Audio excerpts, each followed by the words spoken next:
할렐루야. 하루 주님과 잘 동행하셨는지요? 오늘 시편 121편의 말씀으로 우리가 함께 하나님의 은혜 가운데 나가기를 소망합니다. 시편 121편 1절부터 8절까지 말씀입니다.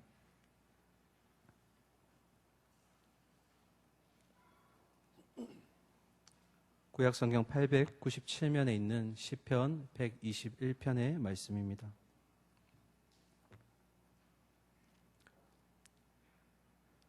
한 절씩 교독하시고요. 마지막 8절 함께 읽겠습니다. 내가 산을 향하여 눈을 들리라. 나의 도움이 어디서 올까?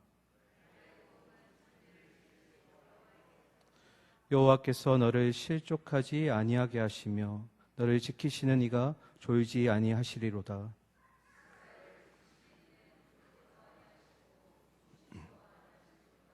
여호와는 너를 지키시는 이시라. 여호와께서 내 오른쪽에서 너의 그늘이 되시나니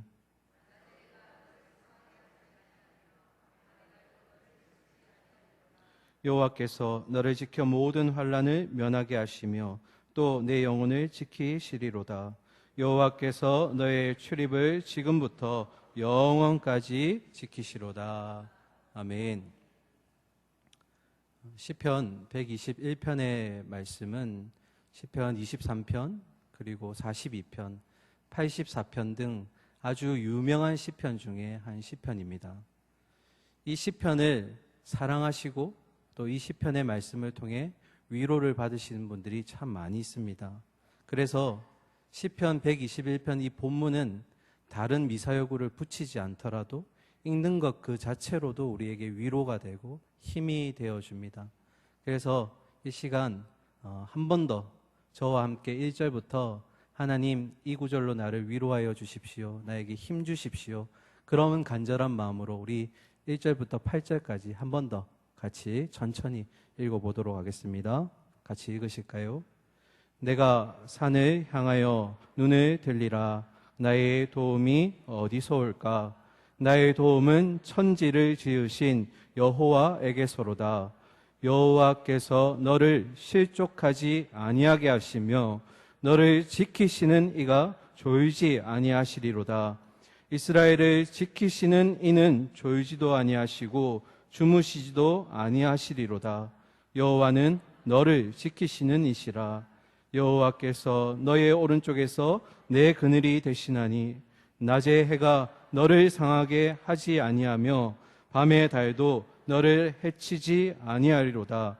여호와께서 너를 지켜 모든 환난을 면하게 하시며 또 내 영혼을 지키시리로다. 여호와께서 너의 출입을 지금부터 영원까지 지키시리로다. 아멘. 하나님의 위로가 느껴지십니까?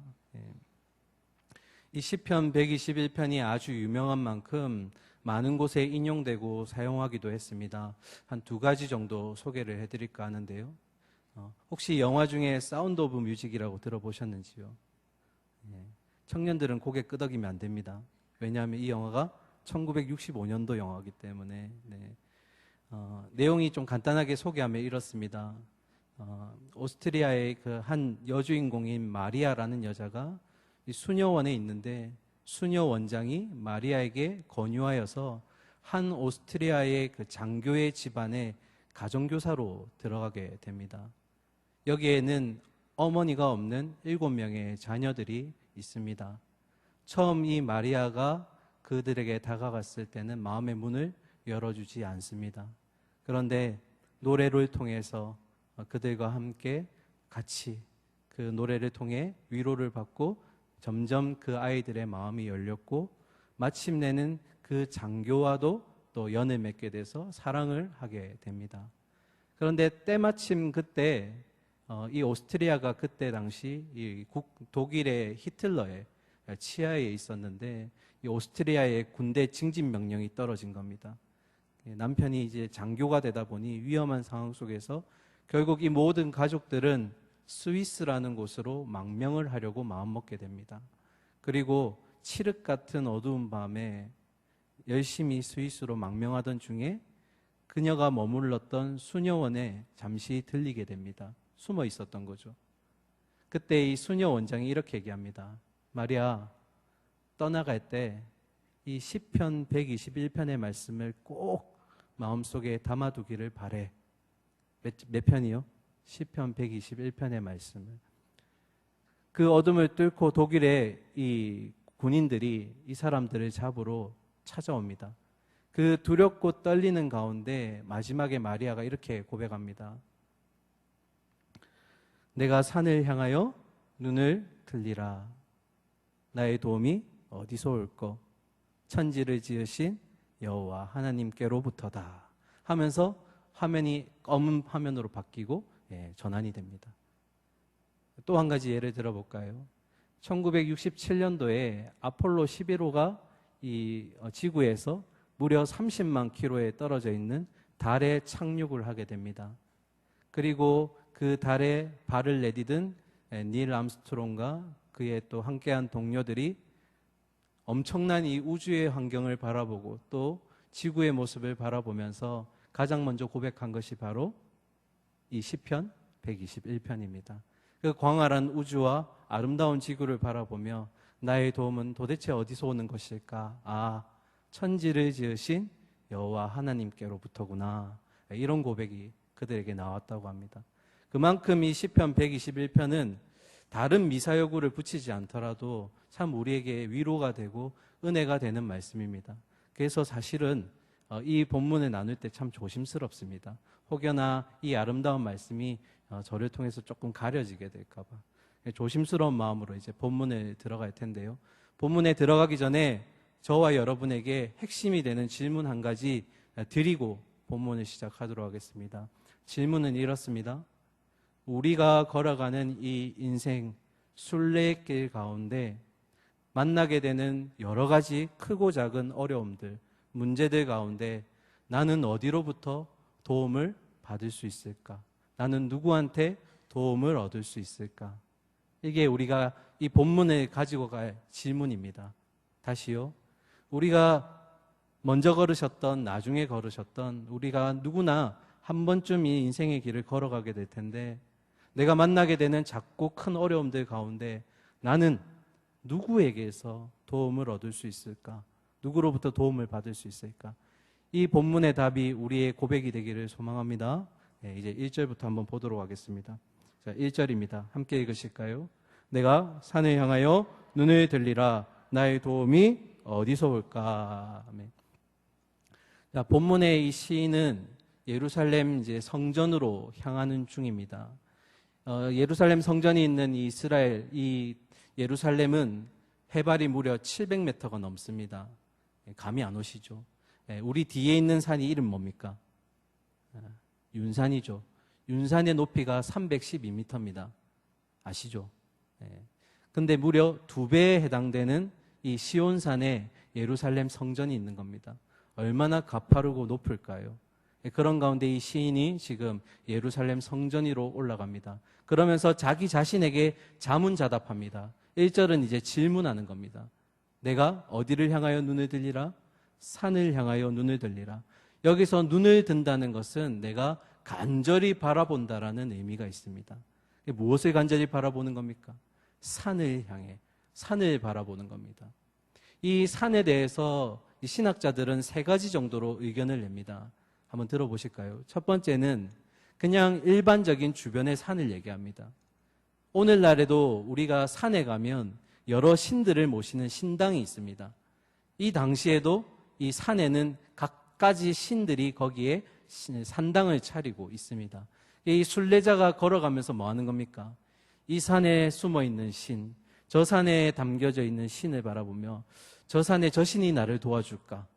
아니면 이 산에 이 신이 나를 도와줄까? 이렇게 지금 질문하는 거다라고 해석하는 학자도 있고요. 두 번째는 예루살렘 이 순례길 가운데 걸어가는 중에 만나는 산들, 그 산들에 닥쳐올 어려움과 위험들, 그런 것들이 이 두 번째 내용 가운데 있다라고 해석하는 학자들도 있습니다. 그리고 마지막 순례자의 끝에 이 도착하게 되는 바로 시온산, 하나님의 성전이 있는 곳, 그것이 바로 이 산의 의미이다 라고 해석을 합니다. 그런데 우리가 문맥으로 보면 시편 121편에 이어서 다음에 나오는 122편이 비로소 이 순례자가 성전에 도착하게 됩니다. 그래서 가장 보편적인 해석은 이 산을 시온산으로 많이 해석을 합니다. 그러나 우리는 그런 구체적인 질문보다 이 순례자가 걸어가는 길 가운데 만나게 될 어려움들과 그리고 힘든 것들을 어떻게 누가 나를 도와줄 수 있을까? 이런 질문들이 들어온다라는 겁니다. 그러면 누가 나를 도울까? 스스로에게 어떤 답을 내렸을까요? 2절 한번 보시겠습니다. 함께 읽으실까요? 나의 도움은 천지를 지으신 여호와에게서로이다. 아멘. 네. 누구요? 천지를 지으신 여호와 하나님이시로다. 순례자가 하나님이 있는 이 시온산을 향해 걸어가는 중에 여러 가지 어려움도 만나게 될 것이고, 또 성경에서도 나왔지만 이 길 가운데 도적들도 숨어 있습니다. 성전으로 가는 그들의 성물을 뺏으려고 기다리는 자들이 있다는 것입니다. 그런 가운데도 이 시인은 결국 내 순례의 마지막 길에까지 끝까지 나를 붙드실 분, 내가 도움을 구할 분은 오직 이 산들을 만드신, 이 모든 피조물들을 만드신 결국 여호와 하나님밖에 없다라는 고백이 이 시인의 고백입니다. 자, 여기서 이제 질문 하나 드립니다. 어떻게 이 시인은 1절에서 자기에게 묻자마자 바로 이렇게 뜸들이지 않고 여호와 하나님이시다 라는 고백을 바로 할 수 있었을까요? 이제 여기 계신 분들께 제가 질문해 보겠습니다. 여러분의 도움은 어디로부터 오는 겁니까? 네. 여러분이 힘들고 어렵고 위기 가운데 가장 먼저 도움을 구하시는 분은 누굽니까? 이 1절의 고백은, 질문은 우리 모두에게 주어지는 공통된 질문입니다. 내가 힘든 일을 겪을 때 나는 누가 도와줄까? 그런데 답은 두 갈래로 나누어집니다. 첫 번째, 천지를 지으신 여호와 하나님이시다. 이게 1번 답. 아니야, 하나님이 아니라 세상의 것들이야. 근데 이 세상의 것들이야 라는 답은 결국 답이 없다라는 말입니다. 세상의 것들은 답을 주기는 하지만, 그러나 결국에는 또 그 답은 바뀌게 될 것이고 맞지 않는다라는 것입니다. 우리 여기 계신 성도님들의 답은 몇 번입니까? 1번이십니까? 2번이십니까? 네. 1번입니까? 2번입니까? 하는데 이렇게 꾸벅꾸벅 조시면 안 됩니다. 네. 답을 주셔야 됩니다. 네. 저는 여기서 조금 우리에게 경각심을 좀 가졌으면 좋겠습니다. 대부분의 성도님들이 당연히 1번이라고 얘기합니다. 그런데 솔직하신 분들도 있습니다. 교회를 나온 지 얼마 안 되신 분이라든지 어려움을 겪는 중에 계신 분이라든지 이런 분들은 회개하는 마음으로 하나님 죄송합니다. 제가 아직까지는 세상의 것들로, 내 지식과 내 경험과 나에게로부터 오는 것들로 먼저 해결하는 모습들을 보입니다. 하나님 나를 용서하여 주시옵소서 하는 이번의 마음으로 나오시는 분들도 있습니다. 그런데 더 큰 문제는 뭐냐면 답은 1번이라고 얘기하는데, 천지를 지으신 여호와 하나님이라고 얘기하는데 행동은 2번을 택하는 겁니다. 이걸 성경적으로 얘기하면 신앙적인 위선이라고 얘기합니다. 또 다른 말로 하면 신앙적인 외식이라고 얘기합니다. 겉으로는 경건한 척, 내가 정확하게 이 답이다라고 얘기하지만 나의 삶이 그것을 뒷받침하지 못하는 겁니다. 말은, 고백은 하나님이라고 얘기하는데 내 삶은 그렇게 따라주지 않는 겁니다. 언제나 어려움이 닥쳐오면 야, 이거 어떻게 하지? 내가 고민하는 겁니다. 어떤 어려움이 닥쳐오면 야, 내가 그거 경험해봤는데 요렇게 하면 되더라. 이 부지불식 중에 습관적으로 고백은 입은 내가 여호와 하나님이라고 고백하지만 위험하게도 삶의 모습은 그렇게 나오지 않는다라는 겁니다. 이걸 뭐라고요? 신앙적인 위선이라고 얘기하고 외식이라고 얘기합니다.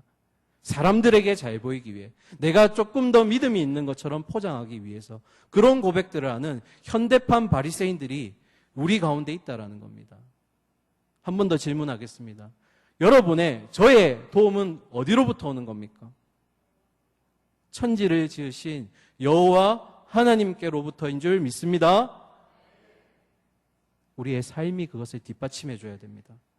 내 삶이, 나의 말과 나의 행동들이 이 고백을 담아낼 수 있어야 된다는 겁니다. 겉으로만 그렇게 하는 것이 아니라 정말로 그런 신앙의 모습이 뒷받침되기를 소망합니다. 여기서 이제 1년이 끝이 납니다. 우리 2년 3절 한번 보실까요? 3절 같이 읽겠습니다. 여호와께서 너를 실족하지 아니하게 하시며 너를 지키시는 이가 졸지 아니하시리로다. 4절 이스라엘을 지키시는 이는 졸지도 아니하시고 주무시지도 아니하시리로다. 아멘. 1절과 2절의 화자는 나입니다. 1인칭입니다. 그런데 3절부터 4절까지는 뭐로 바뀝니까? 나에서 너로 바뀝니다. 보이십니까? 나에서 너로 바뀌었습니다. 이 말은 무슨 의미일까? 1절에서는 시인이 스스로에게 질문한 겁니다. 나의 도움은 이 순례길 가운데 누가 줄 수 있을까? 그런데 이 시인이 걸어가는 그 순례길 가운데 함께하는 동력자들이 있습니다. 그러다가 이 시인이 지치고 힘드니까 옆에 있는 동력자가 뭐라고 얘기합니까? 당신을 향한 여호와께서 당신을 실족시키지 않을 겁니다. 당신을 지키시는 이께서 졸지 아니하실 겁니다. 그러니까 힘을 내십시오. 순례길을 함께 걸어갑시다. 지금 동력자가 이 시인을 향해서 위로하고 격려하는 모습을 보여주고 있는 겁니다. 그래서 사랑하는 성도님들, 우리의 순례길 가운데, 인생의 길 가운데 우리는 혼자가 아닙니다. 첫 번째로 하나님이 우리와 함께 하십니다. 믿습니까? 네. 그리고 두 번째, 우리의 믿음의 동력자들이 우리와 함께 할 것입니다. 세상 가운데 나아가서 내가 너무 힘들어 죽겠어 이렇게 얘기하면 세상은 뭐라고 얘기합니까? 야, 나도 힘들어. 네 문제 네가 좀 알아서 해봐. 이렇게 얘기합니다. 그런데 적어도 하나님이 이 땅의 소망의 수단으로 제시하셨고 소망으로 제시하신 교회라면, 하나님의 몸된 지체들이 한 몸을 이루는 교회라면, 야, 너 마음대로 해. 내 문제가 아니야. 이렇게 할 수가 없다라는 겁니다. 지금 어떻게 하는 겁니까? 너를 실족하지 않게 할 거야. 너를 넘어뜨리지 않게 하실 거야. 끝까지 이 길을 같이 가. 함께 할 수 있을 거야. 오늘날 우리 동부교회 가운데 이런 동력자들이 많이 생겨나기를 소망합니다. 그래서 끝까지 이 믿음의 순례길을 우리 모두가 함께 통과하기를, 그래서 이 면류관을 받기를 소망합니다. 아멘. 자, 그러면서 3절에 보시면 실족하지 않는다라고 했습니다. 이 실족하지 않는다는 의미는 발이 미끄러 넘어지지 않는다. 비틀거리지만 어떻게 해요? 그러나 넘어지지 않는다라는 의미가 있습니다. 우리가 산을 올라갈 때, 등산을 할 때라든지 험한 길을 걸어갈 때 가장 위험한 게 뭡니까? 발이 접질러지거나 헛디뎌서 넘어지는 것. 그만큼 위험한 게 없습니다. 중도에 발이 삐게 되면 그 누구도 도와줄 방법이 거의 없습니다. 그런데 오늘 하나님이 뭐라고 말씀하십니까? 너가 걸어가는 이 험하고 위험한 순례길 가운데 너의 발이 미끄러지지 않도록 하나님이 도우실 거야. 우리의 인생이 쭉 스트레이트로, 쭉 직선으로 가면 참 좋겠지만 우리 모두 다 갈지자로 걸어 다닙니다. 때로는 이 갈지자가 굉장히 커지기도 하고요. 그리고 좀 작아지기도 하고요. 어떻게 갑니까? 비틀비틀, 삐뚤빼뚤.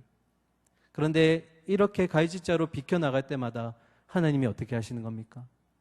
넘어지지 않도록, 미끄러지지 않도록, 너가 이 순례길에서 중도에 포기하지 않도록 하나님이 어떻게 하시는 겁니까? 끝까지 도달할 수 있도록 지켜주신다라는 겁니다. 그래서 제가 새벽에도 말씀드렸지만 우리의 신앙 가운데 포기라는 단어는 우리에게 없습니다. 왜 그럴까요? 주님이 나를 포기하지 않으시기 때문입니다. 내가 포기하고 싶은 마음이 있고 넘어지고 싶고 그냥 주저앉고 싶을 때가 있지만 그때마다 나를 생명의 책에 기록하신 그 주님이 어떻게 하는 겁니까?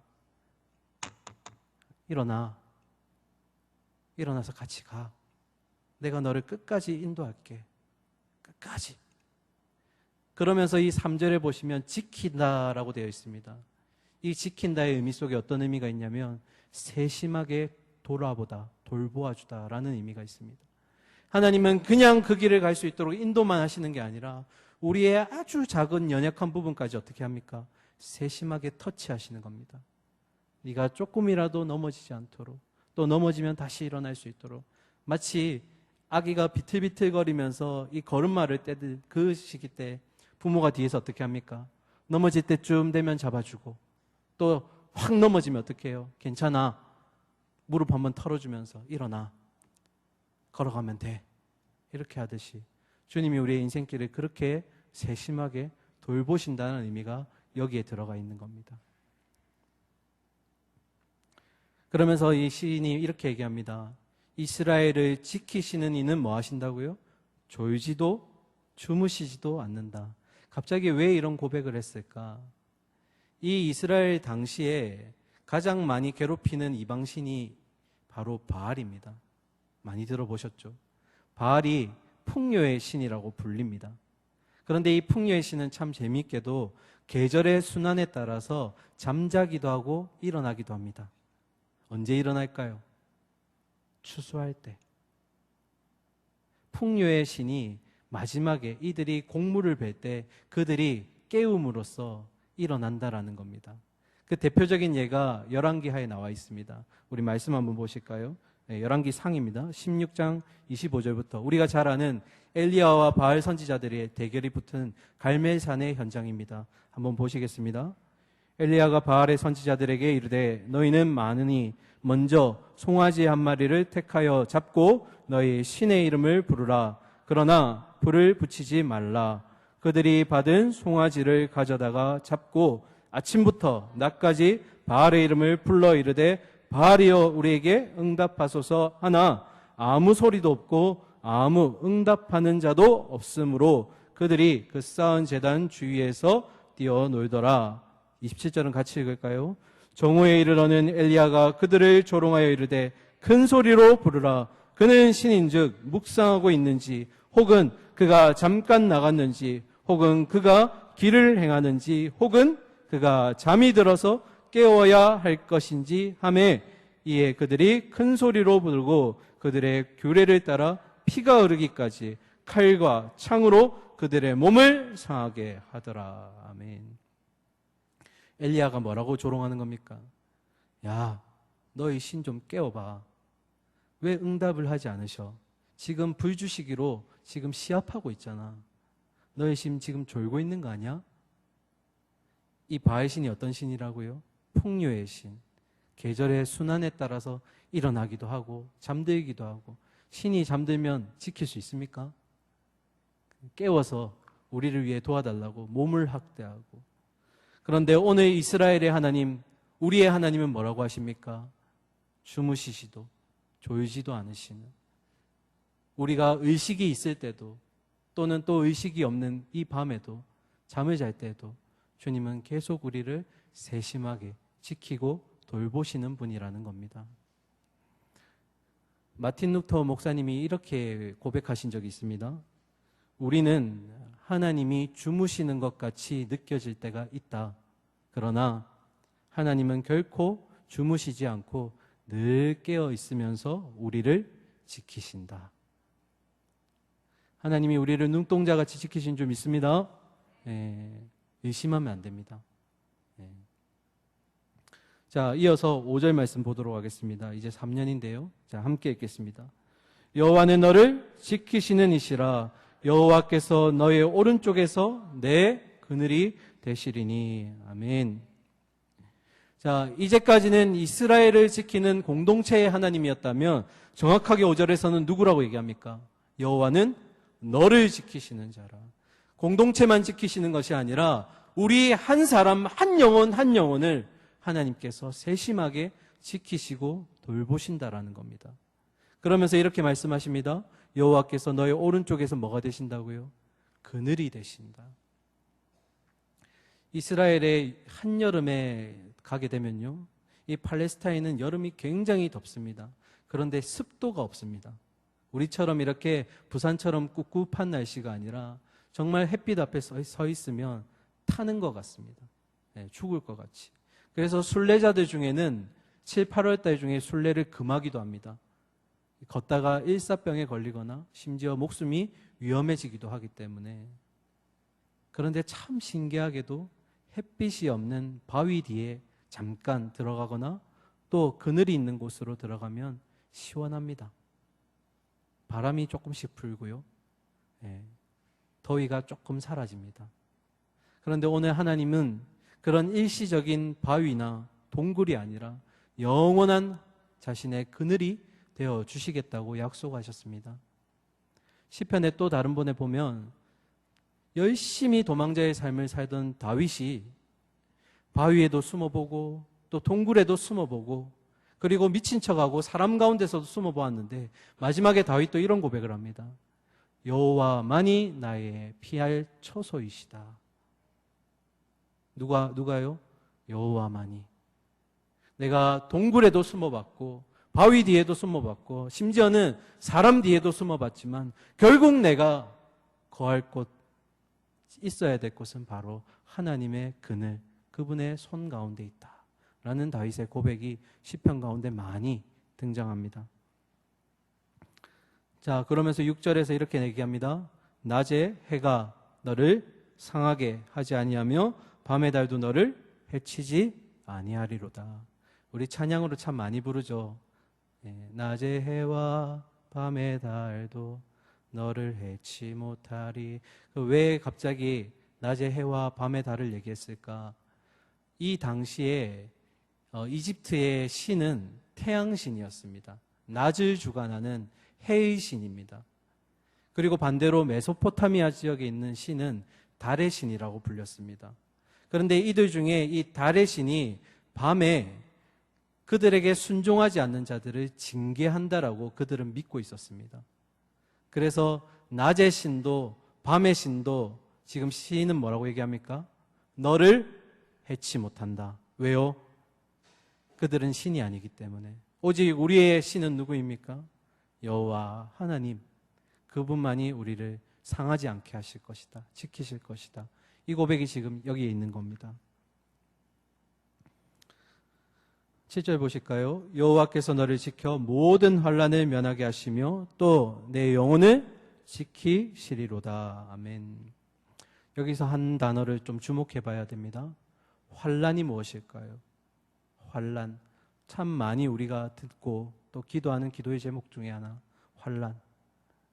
이 환난이 무엇이냐면 아담이 죄를 범한 이후 죄의 본성을 가진 모든 인간들이 이 삶에서 이 세상 가운데서 겪는 고통을 바로 환난이라고 얘기합니다. 우리 모두는 환난에 들어가 있습니다. 그런데 이 7절을 잘못 해석하면 이렇게 해석됩니다. 여호와께서 너를 지켜 모든 환난을 면하게 하시겠다. 그러면 하나님이 모든 환난을 비껴가게 하시겠다는 건가? 나에게 환난이 더 이상 없다라는 건가? 우리의 삶이 주님을 믿고 나서 환난이 사라졌습니까? 아니요.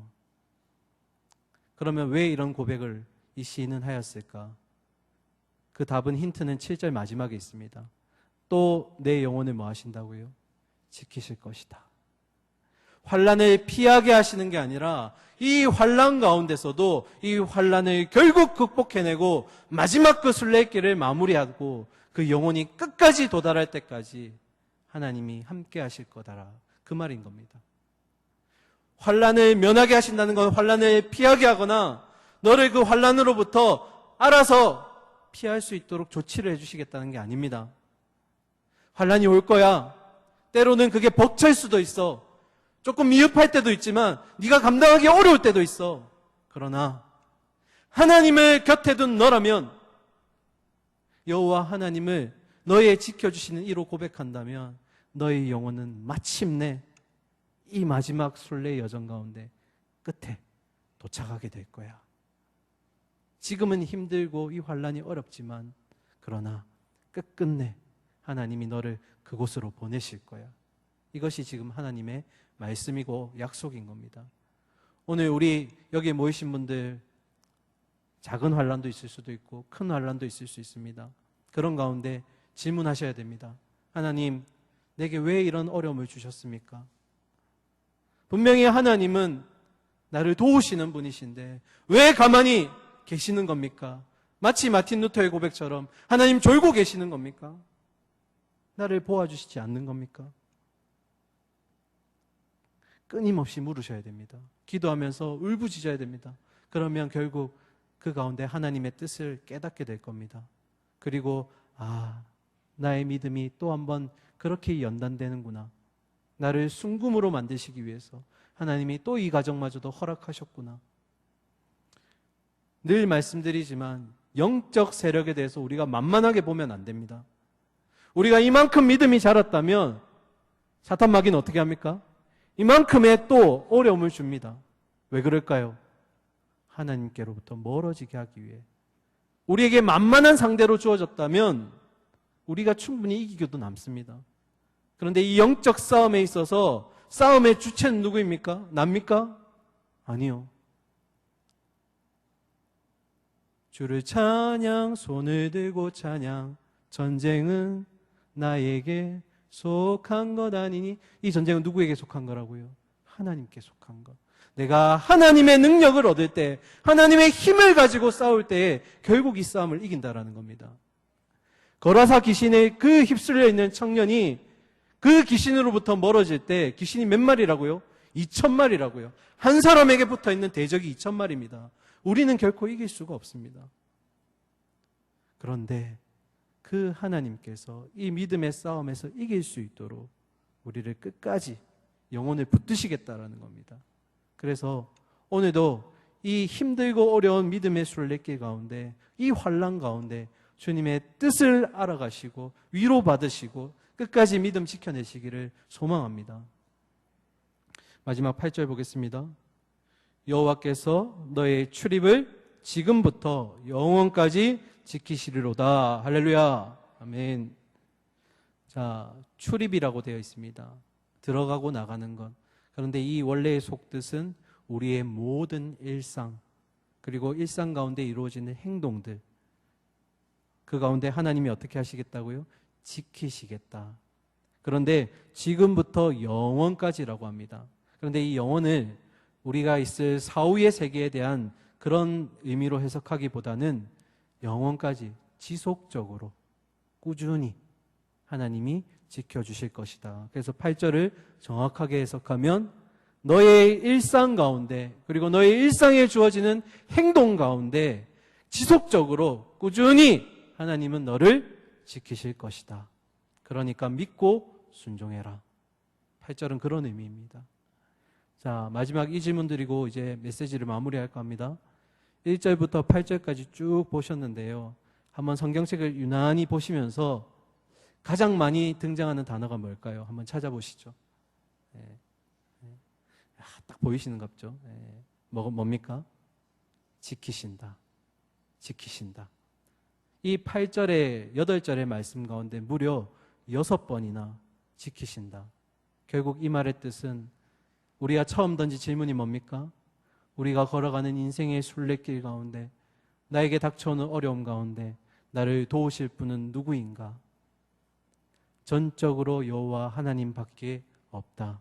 그분만이 너를 지키실 수 있다. 지키신다. 지키신다. 무려 6번이나 그렇게 우리에게 지금 말씀하고 있는 것입니다. 언제까지 지키신다고요? 이 시인이 시편 122편에서 성소의 성전에 들어갈 때까지, 그리고 이 성전에 도달한 그는 결국 하나님께 감사의 찬양을 올려드립니다. 우리 시편 122편 6절과 7절 말씀 화면 보면서 같이 읽도록 하겠습니다. 함께 읽을까요? 예루살렘을 위하여 평안을 구하라. 예루살렘을 사랑하는 자는 형통하리로다. 내 성 안에는 평안이 있고 내 궁중에는 형통함이 있을지어다. 아멘. 마침내 도착한 성전 안에는 뭐가 있다고요? 평안이 있다. 누가 주시는 평안이요? 하나님이 주시는 평안. 무엇이 있다고요? 형통함이 있다. 누가 주시는 형통함이요? 하나님이 주시는 형통함. 이 평안은 우리의 외적인 상태가 평안해진다는 의미가 아닙니다. 우리의 변화되는 계속의 일상 가운데서 바라보는 나의 마음이 평안하다라는 것입니다. 우리가 수련회가 끝나고 성령 수련회가 끝나고 주님 결단하고 나왔을 때 우리의 일상이 바뀌어 있습니까? 아니요, 그대로입니다. 그런데 그것을 이전에 바라봤던 내가 은혜를 경험하고 나서 다시금 바라볼 때 이제 누구의 눈으로 바라보는 겁니까? 이제는 더 이상 육신의 눈이 아니라 하나님의 눈으로 바라보는 겁니다. 하나님, 여전히 변하지 않는 사람, 여전히 변하지 않는 문제들, 여전히 변화되지 않는 환경들 가운데 내가 바뀌겠습니다. 내가 하나님 붙들고 나아가겠습니다. 그것이 바로 내 안에 주시는 하나님의 평안함이라는 것입니다. 형통은 예전에 한번 말씀드린 적이 있습니다. 내가 잘 되고 내가 뜻한 바대로 이루는 게 성경적인 형통이 아닙니다. 말씀에 순종할 때 하나님의 날 향한 계획이 나를 통해서 이루어질 때 그걸 형통이라고 불렀습니다. 대표적인 예가 누구라고요? 요셉. 비록 그는 감옥에 있었지만 노예로 전락했지만 그러나 그때마다 말씀은 뭐라고 얘기합니까? 하나님이 너와 함께 계심으로 너는 형통하다. 왜요? 말씀에 너가 순종하기 때문에 너를 통해서 하나님의 계획은 결국 이루어지실 것이다. 사랑하는 여기에 모이신 성도님들, 하나님의 평안이 여러분 가운데 있기를 소망합니다. 이제는 더 이상 육신의 눈이 아니라 영적인 눈으로 변화되지 않는 문제를 바라보시고 또 환경을 바라보시고 나를 미워하는 사람을 바라보시면서 하나님의 눈으로 보게 하여 주시옵소서. 그리고 하나님이 바꾸어 주시옵소서. 이런 고백이 우리 가운데 있기를 소망합니다. 그리고 우리 가운데 형통이 있기를 소망합니다. 하나님, 이 땅에 나를 보내셨을 때 하나님이 소망하셨던 그리고 하나님이 바라셨던 계획들이 있으신데 내가 하나님께 집중함으로써 내 안에서 하나님 말씀을 이루어 가 주시옵소서. 나의 창조된 목적을 따라 내가 하나님께 순종하며 살아가게 하여 주시옵소서. 오늘 여기 모이신 분들 가운데 하나님의 그런 헤아릴 수 없는 평안함과 형통함이 있을 줄 믿습니다. 진짜로 마무리하겠습니다. 시편 122편에서 시인은 자신이 소망했던 결국 성전에 들어가 하나님의 임재를 경험하게 됩니다. 그런데 우리와 이 시인은 다릅니다. 뭐가 다를까요? 시인은 하나님이 임재해 계시는 성전으로 나아가는 것이었고 그것이 소망이었지만 예수 그리스도의 십자가의 보혈을 통해서 우리가 더 이상 우리가 아니라 우리 안에 누가 거하십니까? 하나님이 거하십니다. 그 말은 결국 뭘까요? 내가 바로 성전이라는 겁니다. 그래서 시인과 우리가 본질적으로 다른 이유는 시인에게는 소망이었던 것이 우리에게는 확신으로 바뀌었다라는 겁니다. 한번 따라해 주실까요?